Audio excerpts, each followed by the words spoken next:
13 رمضان المقدس تک پہنچا ہے۔ اللہ تبارک و تعالیٰ کا یہ بہت بڑا ہم پر احسان اور اس کا کرم ہے۔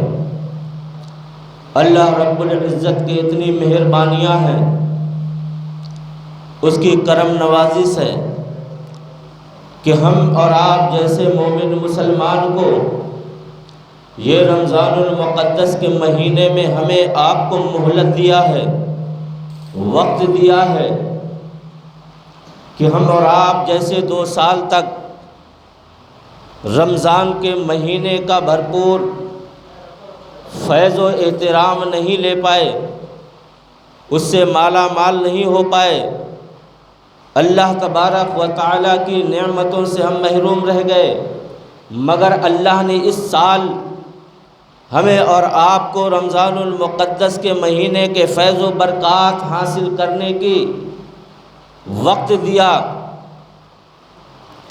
ٹائم دیا ہے، مگر ہم اور آپ اپنے ہی کاموں پہ، اپنے ہی کاروبار میں الجھے ہوئے ہیں کہ اللہ تبارک و تعالیٰ کی یہ کتنی بڑی نعمت ہے جو کہ رمضان المقدس کا مہینہ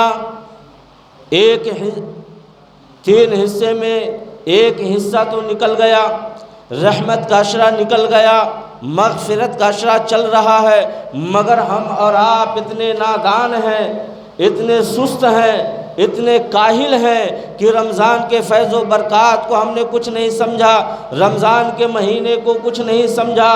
ہم جیسے اور مہینوں میں اپنی زندگی گزارتے ہیں اسی طریقے سے یہ مہینے میں بھی زندگی گزار رہے ہیں۔ ہاں، روزہ رکھنے والے روزہ رکھ رہے ہیں، نماز پڑھنے والے نماز پڑھ رہے ہیں، اور جو اس میں اعمال کرنے والے کر رہے ہیں۔ ہمیں تو کسی چیز کی ضرورت نہیں ہے، ہم تو جیسے اور مہینوں میں زندگی کاٹ رہے ہیں اسی طرح اس رمضان کے مہینے میں بھی پر اور سکون کے ساتھ زندگیاں گزار رہے ہیں، دنیا کما رہے ہیں، دولت جمع کر رہے ہیں، مگر ہمیں نہ دنیا کی فکر ہے، نہ قبر کی فکر ہے، نہ آخرت کا ہمیں افسوس ہے، نہ اس کی فکر ہے، نہ کچھ تیاری ہے۔ بس اگر ہمیں تیاری ہے تو اپنے مکان میں اچھے سے اچھا صوفہ لگانے کی تیاری ہے، ہمیں اگر کچھ فکر ہے اپنے مکان میں اچھی لائٹنگ اور اچھی خوبصورت دیواریں بنانے کی فکر ہے، اگر ہمیں کچھ فکر ہے تو اپنے بال بچوں کے اچھے اچھے کھلونوں کی فکر ہے، اگر ہمیں فکر ہے تو اچھا 50,000 1 لاکھ کا موبائل کی فکر ہے، ہمیں دنیا کی فکر ہے، دنیا کے سامانوں کی فکر ہے، مگر ہمیں قبر کی فکر نہیں ہے، آخرت کی فکر نہیں ہے۔ ہمیں اس دنیا سے جانے کے بعد اپنے رب کی بارگاہ میں پروردگار کے سامنے ہمیں کون سا منہ لے کر کے جائیں گے اور وہ کون سا سوال کے جواب میں ہم کیا جواب دیں گے، ہمیں کوئی بھی فکر نہیں ہے۔ ہمیں صرف دنیا کی فکر ہے اور دنیا داری کی فکر ہے، دینداری سے ہمیں کوئی مطلب نہیں۔ ہم نے قرآن کو برائے طاق رکھ دیا ہے، نمازوں کو پشت پیچھے پھینک دیا ہے، ہم نے اسلام کے ارکان کو کچھ نہیں سمجھا ہے، بس اپنے نفس کے مطابق اپنی زندگی گزارنا ہے۔ ہماری جو نفس کہہ رہی ہے اسی طریقے سے ہم زندگی گزار رہے ہیں۔ ہمیں اسلام کیا کہہ رہا ہے کوئی مطلب نہیں، قرآن کیا کہہ رہا ہے کوئی مطلب نہیں، ہمیں دین اسلام کیا سکھا رہا ہے کوئی مطلب نہیں ہے۔ ارے علماء دین چلا رہے ہیں، اللہ رہے ہیں، آپ تک پہنچا رہے ہیں، کوئی مطلب نہیں ہے۔ ہم سنتے ہیں اسی کان سے نکال دیتے ہیں، ہمیں صرف دنیا سے ہی مطلب ہے۔ اے نوجوانوں، اے پیارے مسلمانوں، سنو، ایمانداری مسلمانوں، ہمیں سب سے پہلے ضروری ہے کہ ہمیں ایمان کو سمجھنا ہوگا۔ ایمان ہے کیا چیز اور ایمان کہتے کس چیز کو ہے، ایمان ہے کیا چیز اور ایمان کہتے کس چیز کو ہے، ہمیں اس بات کو پہلے سمجھنا ہوگا۔ اگر کسی نے پوچھ لیا اے مومن مسلمان تو مسلمان ہے، ہاں تو ایمان والا ہے، بتا ایمان کسے کہتے ہیں، تو آج بہت سے لوگوں نے ایمان یہ ایمان کو یہ سمجھا ہے کہ ایمان ٹوپی لگا لینا ایمان ہے، مسلمان ٹوپی لگا لے تو یہ مسلمان ہے، شیروانی کرتا پہن لے تو مسلمان ہے، بڑے کا گوشت کھا لے تو یہ مسلمان ہے، داڑھی کو رکھ لے تو یہ مسلمان ہے۔ نہیں نہیں مسلمانوں، مسلمان وہ نہیں، مسلمان کسے کہتے ہیں اور ایمان کیا چیز ہے، ہمیں پہلے وہ پرکھنا ہوگا، پہلے اپنے دل و جان سے اس کو سمجھنا ہوگا ایمان ہے کیا چیز۔ اگر ہم نے ایمان کو سمجھ لیا، ایمان کو ہم نے پرکھ لیا، ایمان کو ہم نے اپنا لیا تو دنیا کا کوئی چیز بھی ہمیں بھڑکا نہیں سکتی، دنیا کا کوئی طاقتور ہمیں پھوڑ نہیں سکتی۔ آج ہم نے ایمان کو سمجھا نہیں، اس لیے آج ہم بھٹک رہے ہیں، پھر رہے ہیں۔ آپ نے بارہا سنا ہوگا اسلام میں 5 ارکان ہیں، اسلام کے اندر 5 ارکان ہیں۔ پہلا ارکان ہے توحید، دوسری ہے نماز، اور تیسری ہے زکوٰۃ، چوتھی ہے حج، اور 5ویں ہے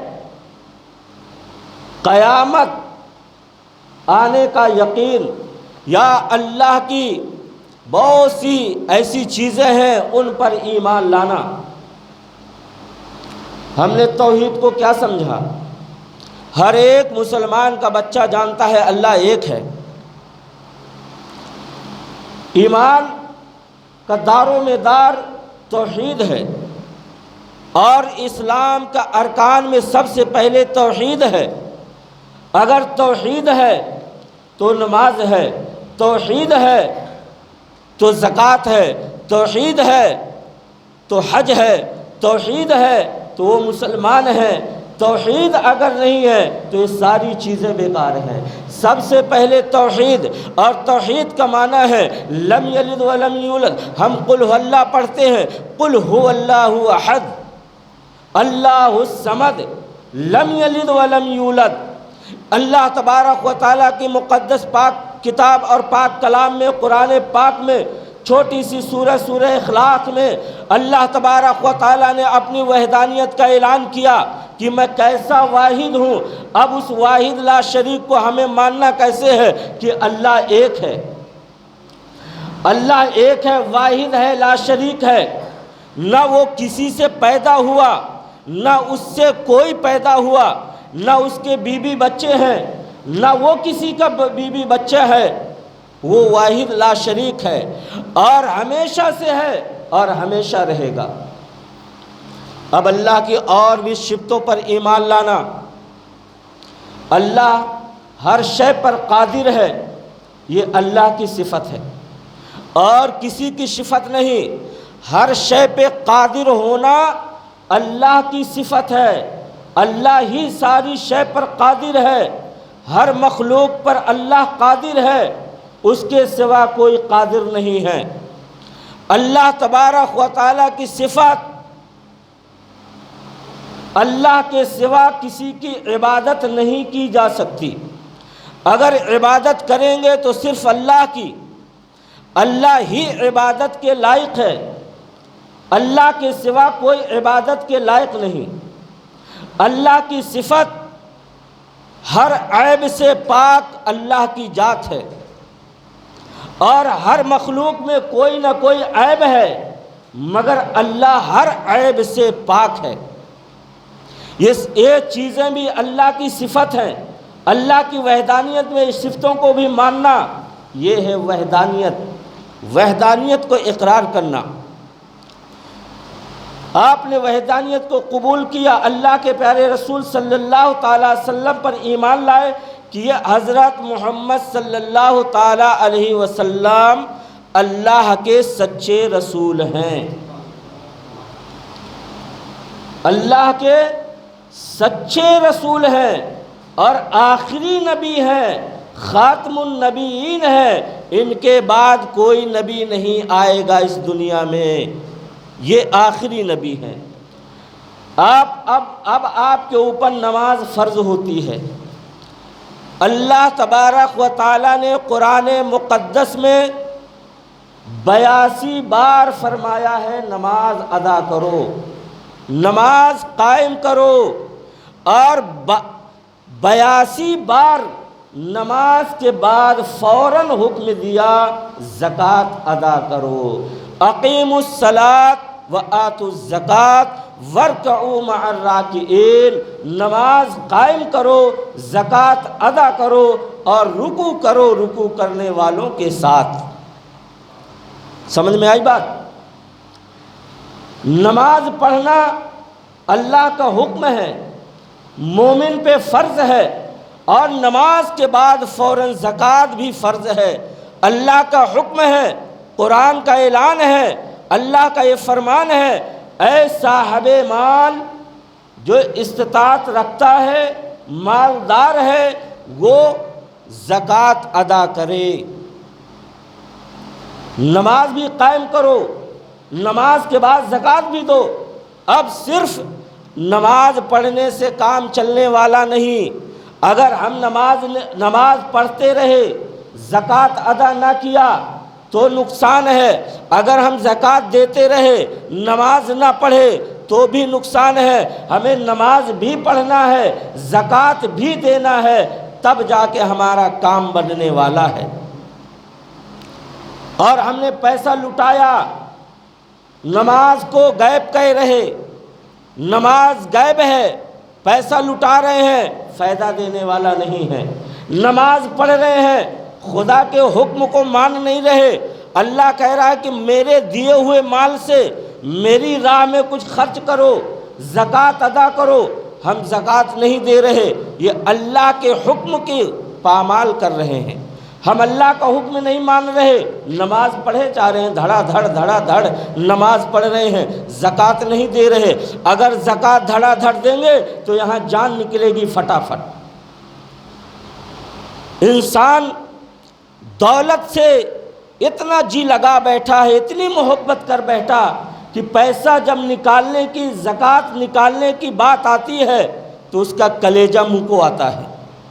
اور یہ اب کی ہی بات نہیں ہے، 1400 سال سے یہ طریقہ چلا آ رہا ہے۔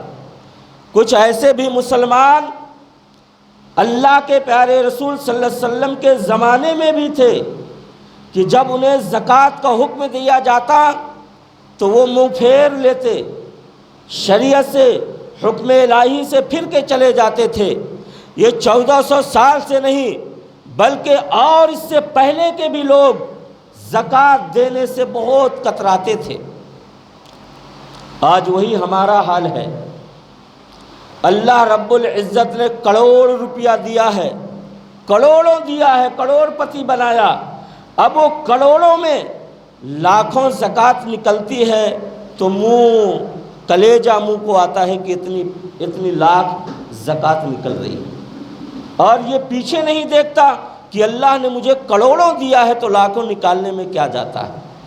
اور پھر اللہ کا وعدہ بھی ہے کہ آپ 1 روپیہ نکالیں گے میری راہ میں تو کم سے کم، زیادہ سے زیادہ نہیں، کم سے کم 10 گنا بڑھا کر کے دے گا۔ آپ 1 روپیہ نکالیں گے تو اللہ اس کا اجر کم سے کم 10 گنا بڑھا کر کے دے گا۔ اب اس کے بعد 70 گنا بڑھا کے دے گا، 700 گنا بڑھا کے دے گا۔ جیسی آپ کی نیت ہوگی ویسے بے شمار اس کا اجر بھی دے گا۔ تو آج ہم اور آپ رمضان کے مہینے کے فیض و برکات سے ابھی بہت دور ہیں۔ ہمیں پورا اللہ کی بارگاہ میں دعا ہے کہ ہمیں پورا رمضان کے مہینے کے فیض و برکات حاصل کرنے کی توفیق دے اللہ۔ ہمیں سچے اور پکے دل سے قرآن پڑھنے اور سننے کی ہدایت دے مولا، اچھے طریقے سے نماز ادا کرنے کی توفیق دے مولا، پورے اچھے طریقے سے رمضان کے روزے رکھنے کی توفیق دے اللہ۔ اب آئیے، اللہ تبارک و تعالیٰ نے جیسے رمضان کے مہینے میں ایک ایک گھڑی مومن کے لیے رحمت ہے، ایک ایک گھڑی مومن کے لیے مغفرت ہے، ایک ایک گھڑی مومن کے لیے برکت ہی برکت ہے، بڑا سا ثواب ہی ثواب ہے۔ اجر ہی اجر ہے، جہنم کے دروازے بند ہیں، جنت کے دروازے کھلے ہیں، ہر روزدار کی دعا فوراً قبول ہوتی ہے، اور اسی کے پیچھے جہاں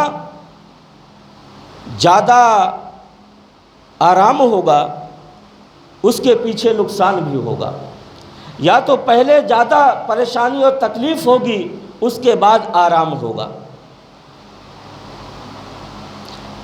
اب رمضان کے مقدس مہینے کے اگر ہم نے احترام نہ کیا تو اس کا حشر کیا ہوگا؟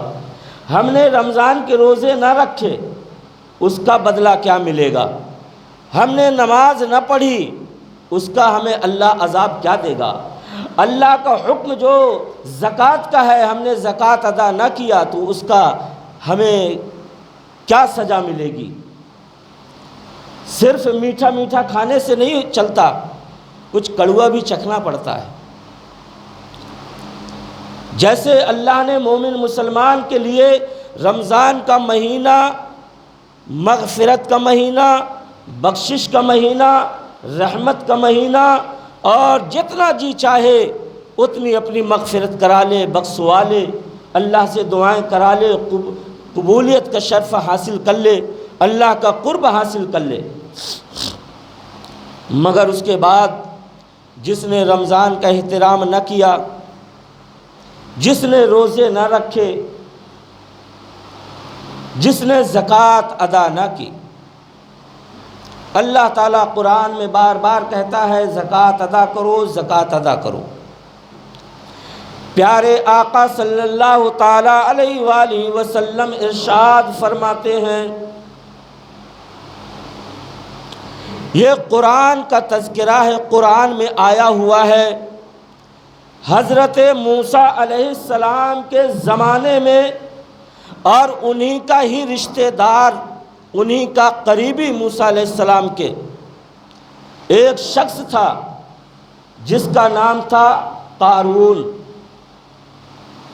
موسیٰ علیہ السلام کا قریبی تھا، قارون نام تھا اس کا۔ جیسے آج ہمارے اور آپ کے دل میں ہے، موسیٰ علیہ السلام کے دور میں بھی تھا ویسا۔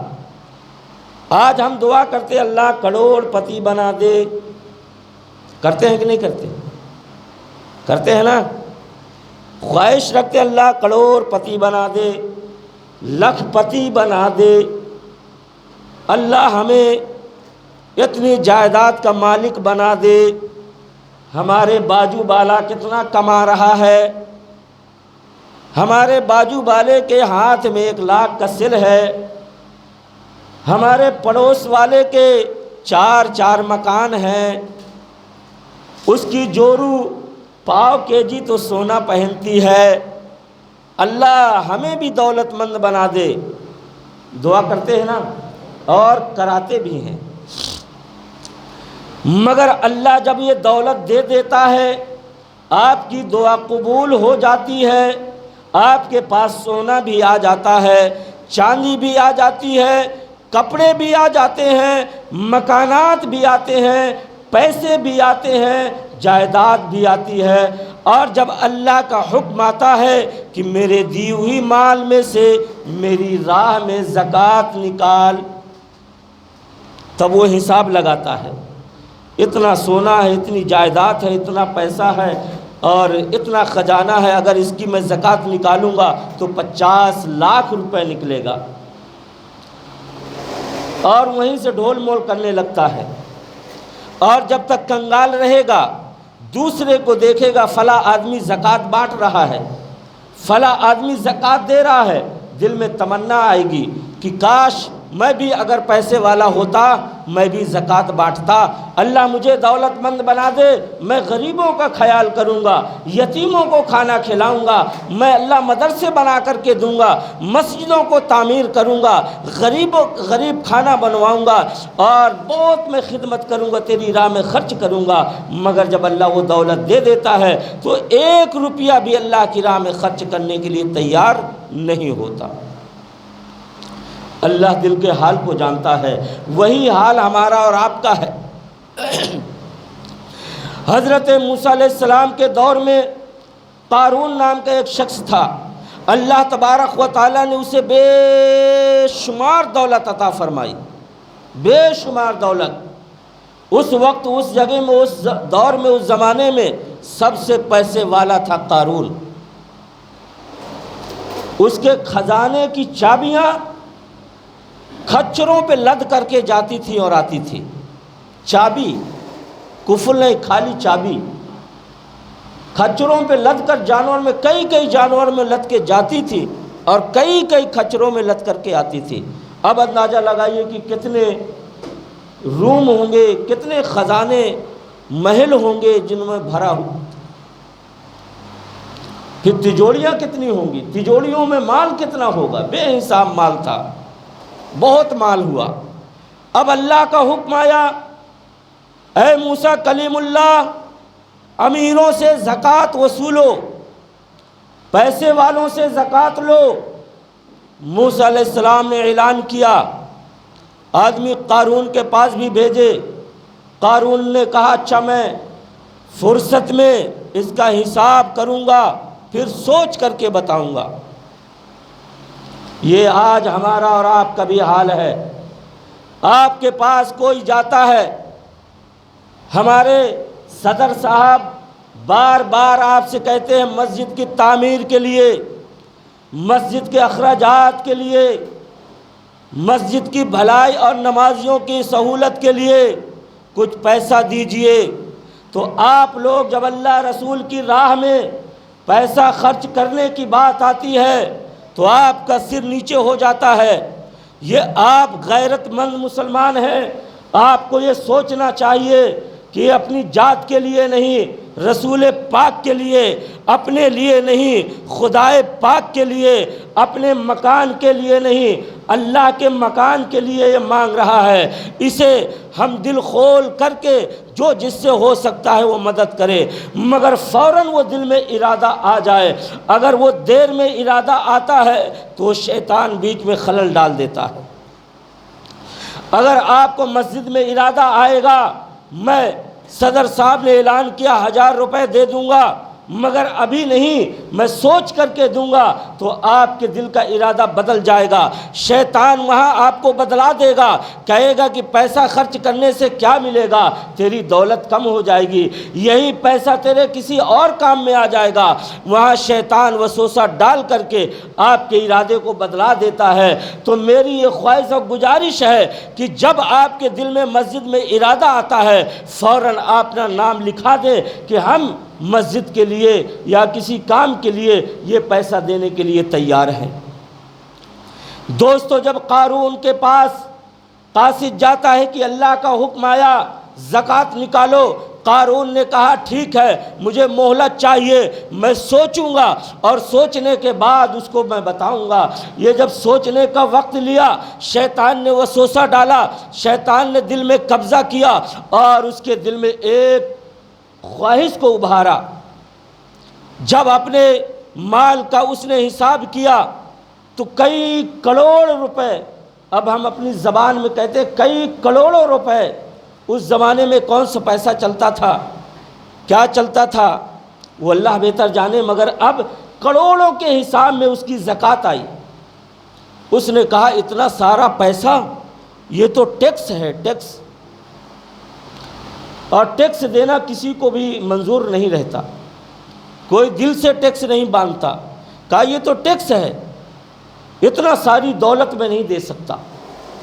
اب شیطان نے اس کے دل میں دیکھی وسوسہ کیا ڈالا، ہمارے بھی دلوں میں اٹھتا ہے، کہتے بھائی زکوٰۃ نکالیے، زکوٰۃ آپ کے اوپر واجب ہے، فرض ہے، ہم تو بھائی قرضہ والے ہیں۔ آپ نے ابھی یہ سمجھا ہی نہیں قرضہ ہمارا کیا ہے، دولت ہماری کیا ہے، جائیداد کیا ہے، ہم نے وہ نہیں سمجھا۔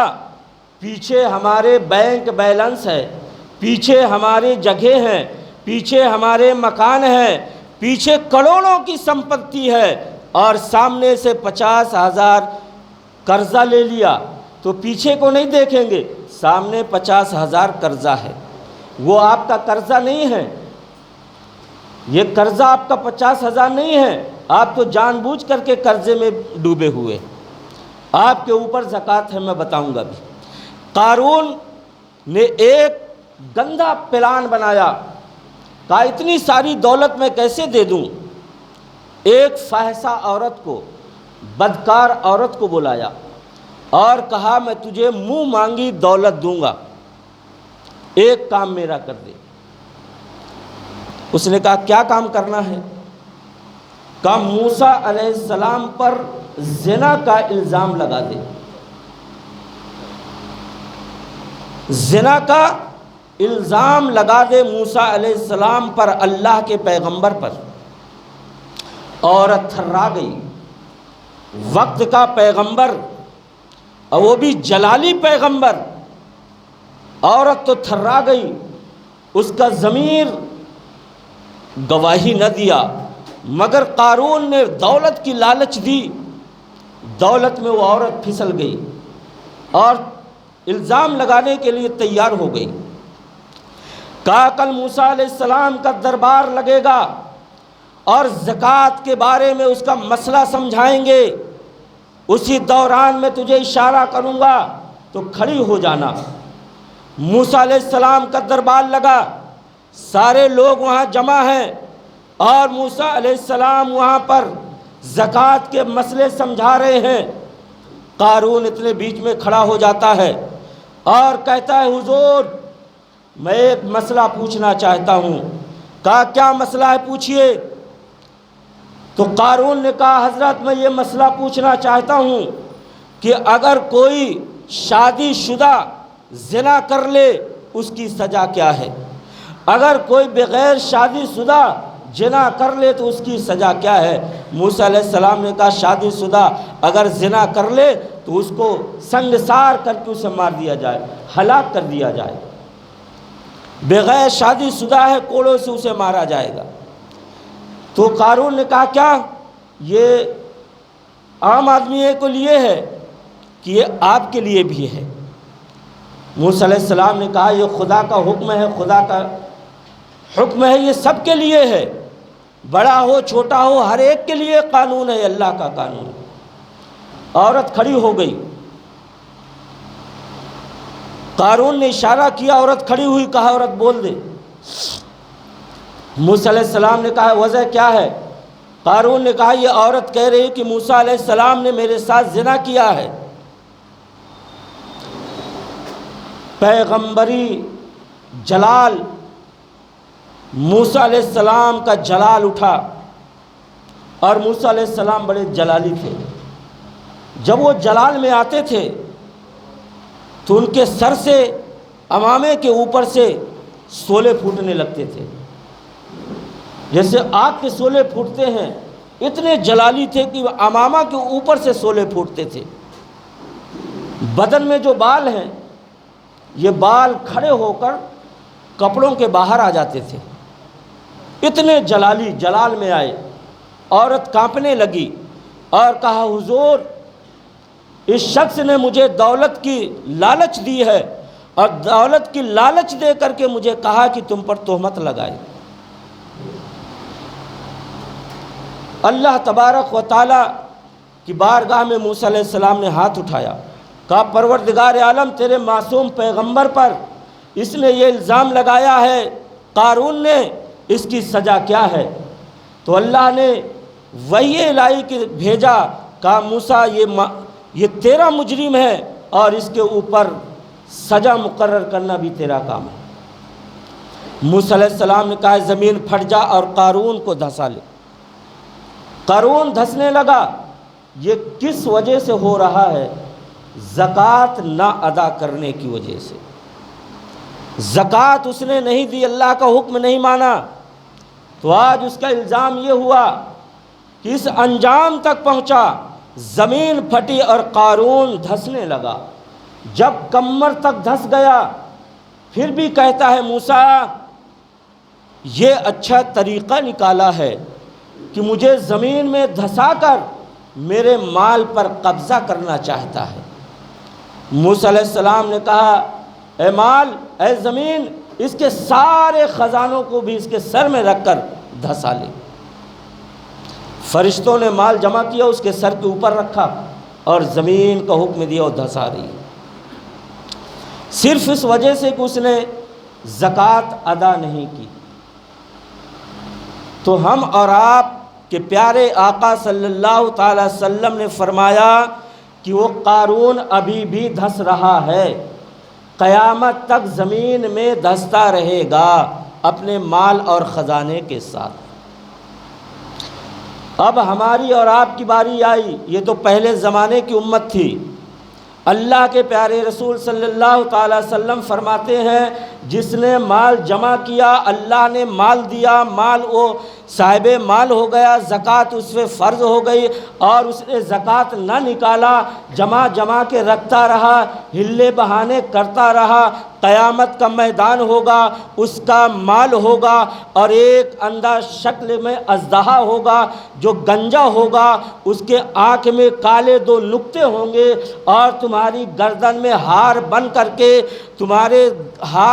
کر کے گلے میں پڑا ہوا ہوگا اور تمہاری زبان کو ڈس رہا ہوگا۔ جب آپ پوچھیں گے کہ آپ کون ہے، وہ کہے گا میں وہی ہوں جو دنیا میں تم مجھ سے محبت کرتے تھے، میں تمہارا مال ہوں، میں تمہارا دولت ہوں، میں تمہارا مال ہوں جو مجھ سے بہت محبت کرتے تھے، دنیا میں جمع کر کے رکھتے تھے۔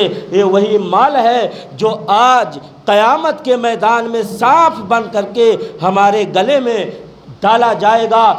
اور اللہ کے پیارے رسول پاک صلی اللہ تعالی وسلم فرماتے ہیں آپ نے دولت کو جمع کیا، سونے کو جمع کیا، چاندی کے زیورات، سونے کے زیورات اور تمام دولت آپ نے جمع کر لی ہے، مگر اس کی زکوٰۃ ادا نہیں کی۔ وہی آپ کی دولت، وہی آپ کا سونا چاندی قیامت کے دن اور اسے جہنم کی آگ میں تپایا جائے گا، جہنم کی آگ میں اسے اچھا گرم کیا جائے گا، پھر اسی پیسوں سے، اسی دولت سے، وہی چاندی سونا کو اچھا تپا کر کے آپ کے بدن میں اس کو داغا جائے گا۔ جس نے زکوٰۃ ادا نہیں کی، تو ہر مومن مسلمان پہ ضروری ہے کہ وہ اپنے پیسے کی، اپنی جائیداد کی، اپنے کاروبار کی حساب کرے اور حساب سے ایک ایک پائی کا زکوٰۃ ادا کر دے۔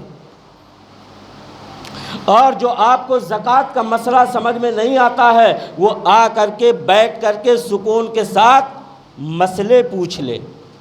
اپنے گھوڑے مت دوڑائیے، جہنم کا ایندھن مت بنیے۔ جیسے ہر کام میں آپ دنیا کے معاملات میں رائے مشورہ لیتے ہیں، اسی طریقے سے دین کے مسئلے میں بھی رائے مشورہ لیجئے۔ اپنے عقل کے گھوڑے مت دوڑائیے، اپنے حساب سے مت چلیے، سنت کے حساب سے، شریعت کے حساب سے، قانون الہی کے حساب سے زندگی گزاریے۔ ہم نے کسی کو سنا فلاں آدمی ایسا کہہ رہا ہے، ارے وہاں تو ایسا ہو رہا ہے، ہم کیوں نہیں کر رہے؟ ہم بھی ویسا کریں، وہاں تو ایسا وہ لوگ کر رہے ہیں، ہم بھی ویسا کریں۔ ایسے راستے پہ مت جائیے، آپ پہلے علماء سے پوچھ لیجئے شریعت کا حکم کیا ہے، قانون الہی کا فرمان کیا ہے، قرآن اور حدیث سنت کیا کہہ رہی ہے، اس طریقے پہ چلیے۔ ہم قرآن کو، شریعت کو، اللہ اور اس کے رسول کو اپنا ہادی مانتے ہیں، اپنا حجت مانتے ہیں، اور کسی عورت کے کہنے پر، کسی بھی فقیر کے کہنے پر، کسی ایرا گیرا کے کہنے پہ نہیں، ہم قرآن اور حدیث اور سنت کے کہنے پر عمل کریں اور اسی کے طریقے پہ زندگی گزاریں۔ آپ کو سمجھ میں نہیں آتا، اور یہ جلدی سمجھ میں آنے کی بات بھی نہیں ہے، آپ اطمینان کے ساتھ بیٹھ کر کے کتاب کو سامنے رکھ کے زکوٰۃ کے مسئلے کو سمجھیں۔ آج میں اپنے آپ کو کہہ رہا ہوں، میں ہوں نہیں مگر ایک حساب آپ کو بتا رہا ہوں۔ میرے پاس 2 ایکڑ زمین ہے نہیں ہے، ایک حساب بتا رہا ہوں، 2 ایکڑ زمین ہے، یہاں نہیں ہے مگر اللہ کے فضل و کرم سے ہمارے وطن میں 8 ایکڑ زمین ہے۔ میرے پاس 2 ایکڑ زمین ہے، 1 ایکڑ زمین 50 لاکھ کی ہے، 1 کروڑ ہے اس کا قیمت، ایسی رکی ہوئی ہے، پڑی ہوئی ہے، اس سے میں کچھ استعمال نہیں کرتا، ایسے ہی پڑی ہے۔ سامنے میرا 50 لاکھ کا قرضہ ہے، بینک سے میں نے لون اٹھایا کچھ چیز خریدنے کے لیے یا کسی کو دینے کے لیے یا کاروبار میں لگانے کے لیے 50 لاکھ کا قرضہ ہے، اب میرے اوپر آئے گا آپ زکوٰۃ نکالیے، تو میں کہوں گا میرا 50 لاکھ کا قرضہ ہے، میں زکوٰۃ نہیں دے سکتا۔ تو یہ 50 لاکھ کا قرضہ میرا قرضہ نہیں ہے، میں خود قرضے دار بنا ہوا ہوں، وہ قرضے کا بوجھ میں لادے ہوں۔ اور قرض دار میں کیوں نہیں ہوں؟ کیونکہ آلریڈی میرے پاس 1 کروڑ کی جائیداد ہے، اگر میں اس کو بیچ کر کے کاروبار میں بھی لگا سکتا تھا، اسے بیچ کر کے کسی کو دے بھی سکتا تھا، قرضہ لینے کی مجھے ضرورت نہیں تھی، اور اگر لے بھی لیا اسے بیچ کر کے میں قرضہ چکا بھی سکتا ہوں، اس لیے میں قرض دار نہیں ہوں، میرے اوپر 1 کروڑ کی زکوٰۃ نکالنا ضروری ہے۔ سمجھ میں آئی بات؟ سونا ہے ہمارے پاس، یہ 7.5 تولہ کا مسئلہ ہے، زکوٰۃ واجب ہو جاتی ہے۔ سونا ہمارے پاس 100 گرام ہے، سونا کوئی ضرورت آئی بینک میں رکھ دیا، صرف سونا رکھا ہے، 100 گرام سونا ہے، سونے کی زکوٰۃ دیجئے، آپ کے اوپر ضروری ہے، فرض ہے، سونے کی زکوٰۃ نکالیے۔ سونا تو ہمارا قرض میں ہے، بینک میں لون لیا ہے، قرض میں پڑا ہوا ہے، اور اس کے سونے کی قیمت سے زیادہ اس کا مکان ہے، سونے سے قیمت سے زیادہ اس کی جائیداد ہے، یا سونے سے قیمت سے زیادہ اس کے پاس بیلنس ہے، مگر سونا رکھا ہوا دکھائے گا سونا قرض میں ہے، اس لیے میں زکوٰۃ نہیں دے سکتا۔ تو یہ ہمارا قرض میں نہیں ہے۔ قرض کسے کہتے ہیں؟ آپ صبح کی ٹائم، دوپہر کے ٹائم کھانا کھا لیا، صرف آپ کے پاس دوپہر کا کھانا ہے، شام کے لیے کھانا نہیں ہے، آپ قرض دار ہیں۔ اور اگر آپ کے پاس اتنی ہے کہ آپ وہ چیز بیچ کر قرضہ چکا سکتے ہیں تو آپ قرض دار نہیں ہیں۔ اس طرح اگر قرض دار بنیں گے تو دنیا میں ہر کروڑ پتی، لکھ پتی، خرب پتی قرض دار میں ہی رہے گا، اس کی بزنس چلتی رہے گی، قرض میں ہی چلتی ہے، فیکٹریاں چلتی ہیں، قرض میں ہی چلتی ہیں۔ تو اگر ہم سامنے کو دکھائیں گے، پیچھے کو چھپائیں گے، تو انسان کو آپ بیوقوف اور کیا کہ ہلے بہانے کر کے ٹال دیں گے، مگر خدا کی بارگاہ میں کیا جواب دیں گے؟ تو خدا کے لیے آپ اس مسئلے کو معلوم کریں اچھے طریقے سے اور دل سے، تہ دل سے، زکوٰۃ اللہ کی رضا کے لیے، اللہ کے حکم سمجھ کر وہ زکوٰۃ آپ پورا کر دیجیے، پورا نکالیے۔ اور زکوٰۃ یہ آپ لوگوں کی ذمہ داری ہے، ایرا غیرہ اور بغیر پہچان کے لوگوں کو زکوٰۃ نہیں دیا جاتا۔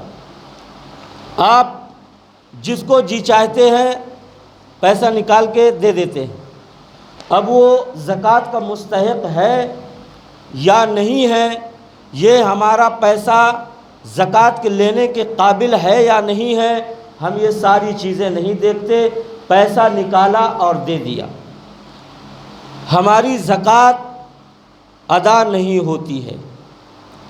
آپ نے کسی بغیر پہچان والے کو زکوٰۃ دیا، آپ کی زکوٰۃ ادا نہیں ہوگی۔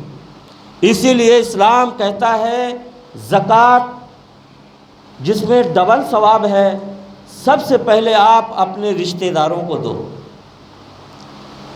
زکوٰۃ سب سے پہلے اپنے رشتہ داروں کو دو جو زکوٰۃ کے قابل ہے، جو زکوٰۃ کے مستحق ہیں، زکوٰۃ لینے لائق ہیں، ان کو پہلے زکوٰۃ دو اپنے رشتہ داروں میں، پھر پڑوسیوں میں دیکھیے، پھر محلے میں دیکھیے۔ یہ بہت ضروری مسئلے ہیں۔ آپ کہیں سے آیا ہوگا زکوٰۃ کا پیسہ اسے دیں گے، ہمارے باجو والا بیچارہ 2 دن سے گوشت نہیں پکایا ہوگا، کھانا سے بھوکے ہوں گے بچے، اس کا خیال نہیں کریں گے، کہاں سے آنے والے کو ہم دے دیں گے، اور سوچیں گے بیچارہ بہت دور سے آیا ہے نا، اس لیے کچھ دے دیا جائے۔ ارے آپ کی زکوٰۃ ہی نہیں قبول ہوتی، زکوٰۃ ادا نہیں ہوتی آپ کی، پہلے آپ بازو والوں کو دیکھیے، گاؤں والوں کو دیکھیے، پڑوسی کو دیکھیے، رشتہ داروں کو دیکھیے، پھر جائیے دور والوں۔ اور بہتر طریقہ اس کا یہ ہے کہ آپ کی اگر جیسے جتنی بھی آپ کی نکلتی ہے زکوٰۃ، 3 حصہ کر لیجئے، ایک حصہ رشتہ داروں میں بانٹ دیجئے اور ایک حصہ غریبوں میں، اپنے محلے میں اور پڑوسیوں میں، اگر نہیں ہے تو گاؤں میں جائیے، گاؤں میں مستحق جو زکوٰۃ ہے اسے دیجئے، اور ایک حصہ جو بچے گا اسے مسجدوں کی دیواروں کے لیے اور مدرسوں کی تعمیروں کے لیے، مسجدوں کے اخراجات کے لیے ان میں خرچ کر دیجئے، تو انشاءاللہ آپ کا تینوں حصہ اچھی جگہ میں لگ جائے گا۔ سمجھ میں آئی بات؟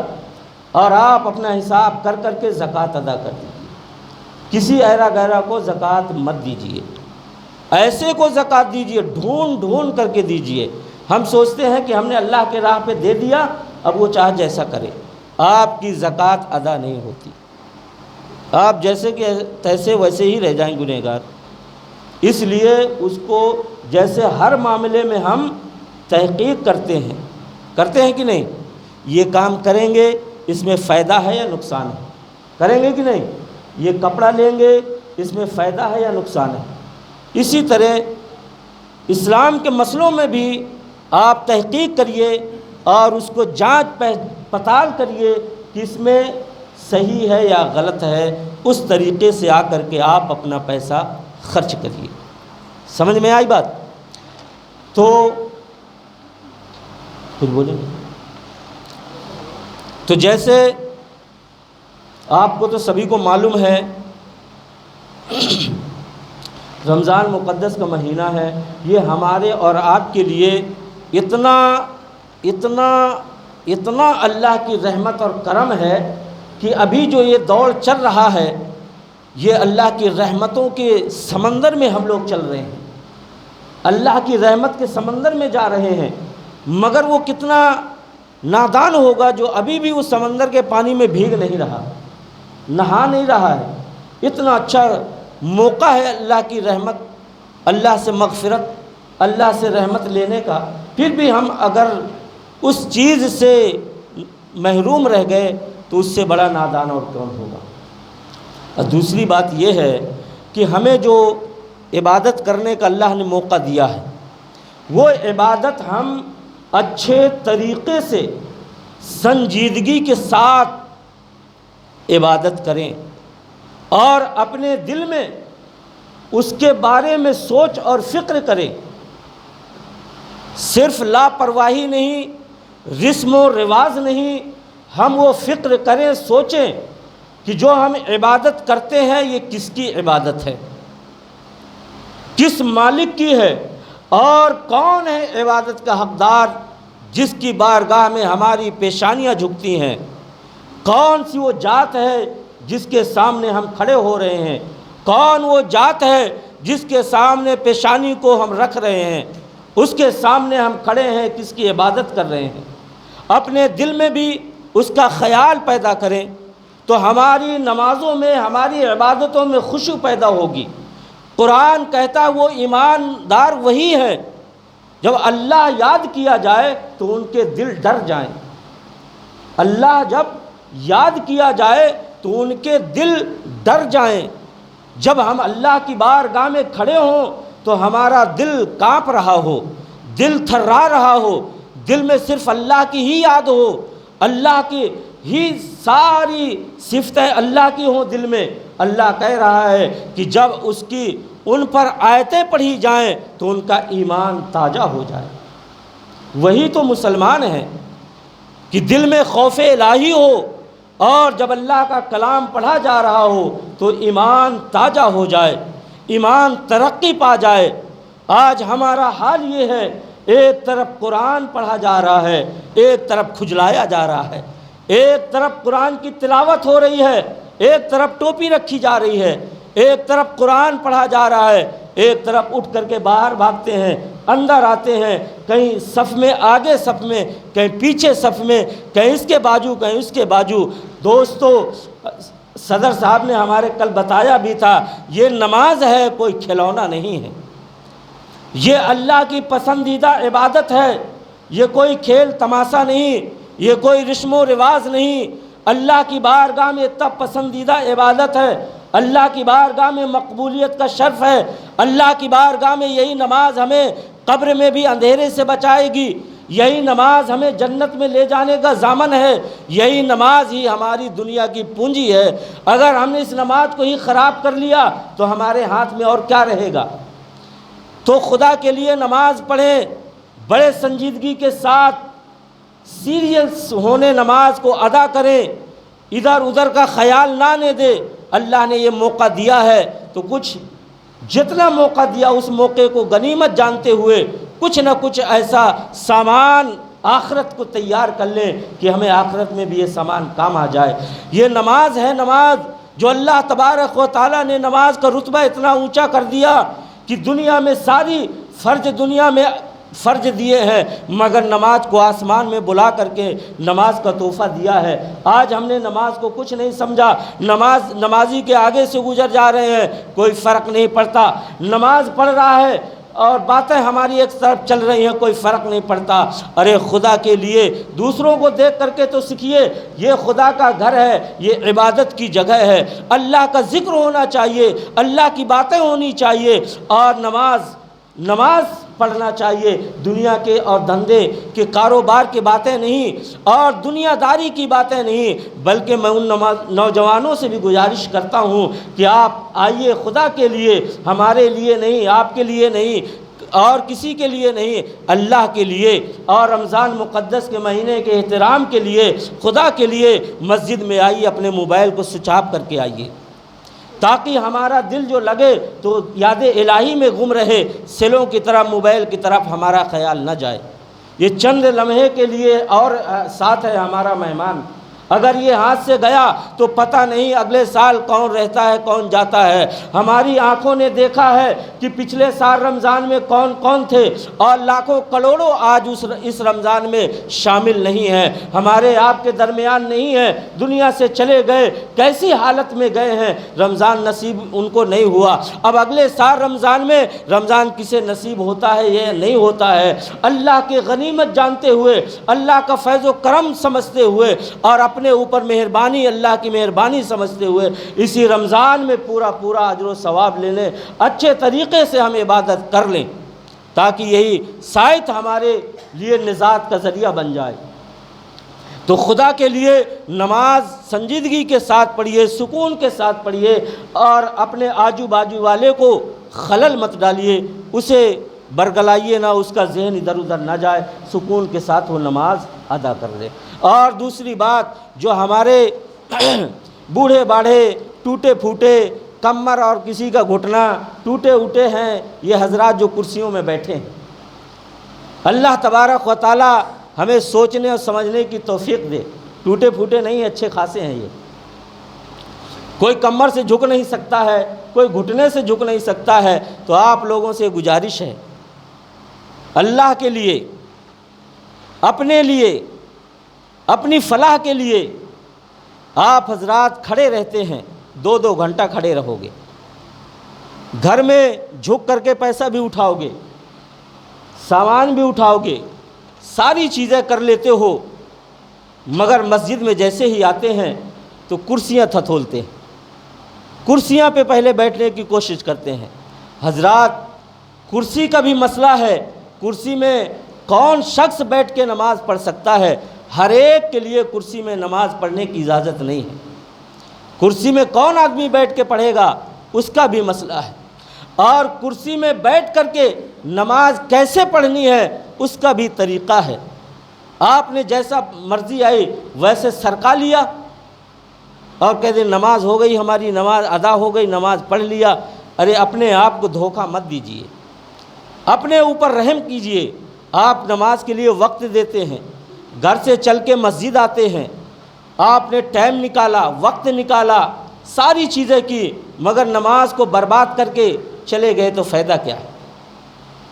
صرف کرسی میں بیٹھ جانے سے نماز ادا ہو گئی، پڑھ لیا، نہیں ہوتا۔ آپ اس کے بارے میں تحقیق کر لیجئے، نماز کرسی میں بیٹھ کے کون آدمی پڑھ سکتا ہے؟ کیا ہم بھی پڑھ سکتے ہیں یا نہیں پڑھ سکتے وہ بھی دیکھیے آپ۔ جو آدمی کھڑا ہو سکتا ہے وہ کرسی میں نماز نہیں پڑھ سکتا، جو آدمی جھک سکتا ہے وہ کرسی میں نماز نہیں پڑھ سکتا، پڑھ نہیں سکتا۔ آپ لیٹے لیٹے پڑھیے تو پڑھ لیں گے، آپ بستر میں بیٹھ کے لیٹ کر کے پڑھیے تو پڑھ لیں گے، مگر آپ کی نماز قابل قبول نہیں ہوگی۔ اور نماز اگر آپ کرسی میں بیٹھ کے پڑھتے ہیں اس کا طریقہ بھی رہتا ہے، آپ کو رکوع کتنی کرنی ہے، سجدہ کتنا کرنا ہے، ہاتھ کتنے بڑھانے ہیں، ہاتھ کو کہاں تک پھیلانا ہے، یہ ساری چیزیں آپ پہلے اس کو معلوم کریے، اس کے بعد کرسی کے قریب جائیے۔ آپ اس سے یہ اندازہ لگا لیجئے کہ اسلام میں نماز پڑھنے کا حکم اس شخص کو جو برابر کھڑا نہیں ہو سکتا، جو برابر کھڑا نہیں ہو سکتا مگر پھر بھی دیوال کا ٹیک لگا کے کھڑا ہو سکتا ہے، تو وہ آدمی دیوال کا ٹیک لگا کے کھڑے ہو کے نماز پڑھے گا۔ اب بتائیے ہمارے کہاں اتنی کمزوری ہے کہ ہم دیوال کو ٹیک لگا کے نماز پڑھیں؟ اچھا خاصا 2.5 کلو کھاتے ہیں، کھا کر کے پیٹ موٹا کر کے چلے آتے، کرسی میں بیٹھ کے آرام سے نماز، کئی کو اپنی نمازوں کو برباد کر رہے بھائی۔ پوچھئے، معلومات کر لیجئے۔ نماز کھڑے ہو کے آدمی اگر پڑھ سکتا ہے بیساکھی کا سہارا لے کر، جو لکڑیاں بازو میں لگائی جاتی ہیں، بیساکھی جو لنگڑے لے کے چلتے ہیں، اگر اس کو سہارا لے کر کے وہ کھڑا ہو سکتا ہے تو بیساکھی لے کر کے کھڑے ہو کے نماز پڑھے گا، مگر بیٹھ کے نماز نہیں پڑھ سکتا۔ اب آپ سوچئے کہ ہم اس لنگڑے لولے سے بھی گئے گزرے ہیں کہ ان سے اچھے ہیں خاصے ہیں۔ آپ اب خود ہی اندازہ لگا لیجئے۔ خدا کے لیے جہاں تک ہم بیٹھ سکتے ہیں، جہاں تک ہم سے ہو سکتا ہے، وہاں تک کوشش کریں کھڑے ہو کے نماز پڑھنے کی۔ اور کیونکہ نماز جو ہے کھڑے ہونا فرض ہے، قیام کرنا فرض ہے، آپ نے فرض ہی کو چھوڑ دیا تو آپ کی نماز کیا ہو؟ کیونکہ آپ کھڑے ہو سکتے ہیں مگر آپ کھڑے ہو کے فرض نہیں کر رہے ہیں، فرض آپ کی چھوٹ گئی، رکوع آپ کی چھوٹ گئی، سجدہ زمین میں کرنا فرض ہے، آپ نے سجدہ فرض چھوڑ دیا، اور آپ کر سکتے ہیں مگر نہیں کر رہے ہیں، آپ کی نماز چلی جائے گی۔ تو خدا کے لیے مسئلے مسائل بھی پوچھئے اور معلومات کیجئے، اور جہاں تک کوشش ہو سکے آپ کھڑے ہو کے نماز ادا کرنے کی کوشش کریے۔ صرف 5 منٹ 10 منٹ کا کام رہتا ہے، زیادہ دیر نہیں۔ آپ نفل نمازیں پڑھ لیجئے کرسی میں، تراویح پڑھ لیجئے کرسی میں، مگر فرض اور واجب جو ہے آپ کھڑے ہو کے نماز پڑھ لیجئے۔ اللہ کی بارگاہ میں دعا ہے ہم تمامی مومن مسلمان کو سمجھنے کی توفیق و رفیق عطا فرما، ہمیں پورا رمضان المقدس کو فیض و برکات حاصل کرنے کی اللہ توفیق و رفیق عطا فرمائے، اور ہم سب کو اس مسئلے مسائل کو معلومات کرنے کی توفیق و رفیق عطا فرمائے۔ وآخر دعوانا ان الحمد للہ رب العالمین۔ السلام علیکم ورحمۃ اللہ۔